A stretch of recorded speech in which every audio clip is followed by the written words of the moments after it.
Глава 1. О 5 тибетских жемчужинах. Первое знакомство с 5 тибетскими жемчужинами. В 1976 году я был приглашен в Институт менталофизики на постоянное жительство для проведения занятий по темам, связанным со здоровьем. Этот институт представляет собой закрытый духовный центр, находящийся вблизи Джошуа-3, штат Калифорния. Институт располагается на пустынном плоскогорье и занимает площадь в 1 квадратную милю. Гордостью института являются прекрасные виды, открывающиеся села его территории на горные хребты Сан-Гаргония и Сан-Джасинто. Он расположен всего лишь на расстоянии мили от входа в национальный заповедник Джошуа-3, место паломничества любителей лазить по горам и искателей приключений, собирающихся сюда со всего мира. Джошуа-3 – это место изумительной красоты, щедрой природы, необычных по красоте скальных образований и большой духовной силы. Это место, куда люди приезжают, чтобы просто восстановить силы и улучшить свое здоровье, посмотреть на новые места и получить невыразимое наслаждение от созерцания величия первозданной природы. Для Института менталофизики это превосходное соседство. Институт менталофизики был основан в 30-х годах нашего столетия в Лос-Анджелесе географом Эдвином Динглом. Это был человек, который в результате совершенно необычного поворота судьбы оказался в Тибете, встретился там с одним из высших лам и в 1920 году в течение 9 месяцев учился у него. В течение этого небольшого срока Дингл под руководством тибетского ламы изучил несколько комплексов дыхательных и физических упражнений тибетской йоги, составивших позже центральную часть духовной практики в учебных программах Института менталофизики. Методы, которые он изучил и которым впоследствии обучал других в Лос-Анджелесе, стали очень популярными.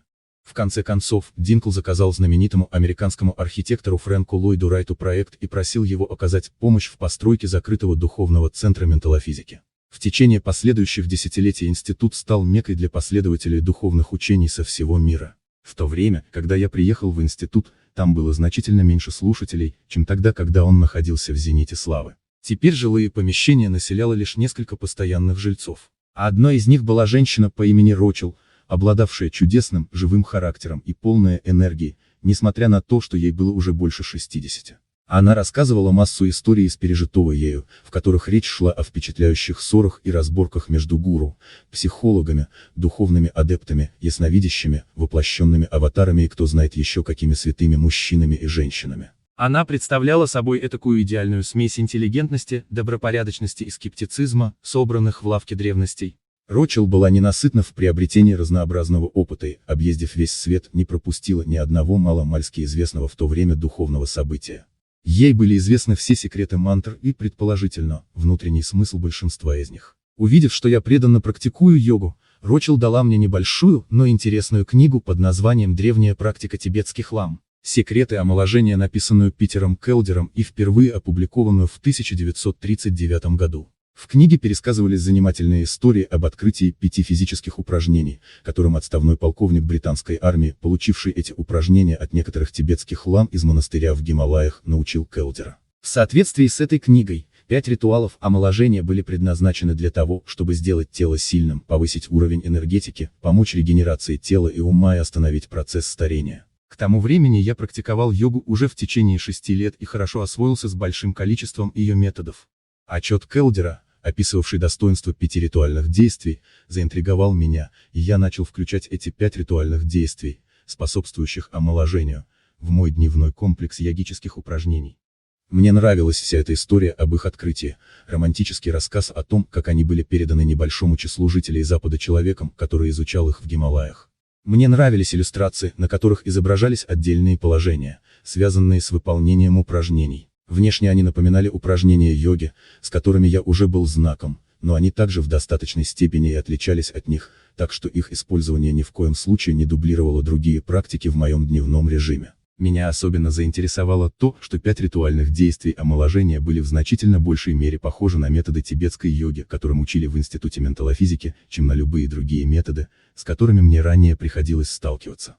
Мне показалось в высшей степени вероятным, что они тоже могли быть по своей природе тибетскими, поскольку 5 ритуалов омоложения происходили и основывались на описании монашеского и естественного окружения, которое можно встретить в Тибете. Мне никогда не нравилось название 5 ритуалов омоложения. Мне всегда казалось, что это звучит несколько сентиментально и пошловато, как из какой-нибудь комической книжки, и слегка напоминает Чарльза Атласа и эпоху, связанную с первыми годами нашего столетия. Поэтому я начал называть эти упражнения просто 5 тибетских жемчужин, или 5 тибетцев. После того, как я в течение 2 лет практиковал 5 тибетцев, я убедился в том, что они были по меньшей мере экстраординарными. Несмотря на то, что эти упражнения составляли лишь малую часть моего дневного режима йоги, занимавшего несколько часов, я чувствовал, как в результате их выполнения у меня прибавляется энергия и бодрость. Являются ли они в действительности источником молодости, воспетым в книге Питера Келдера, это еще предстоит показать.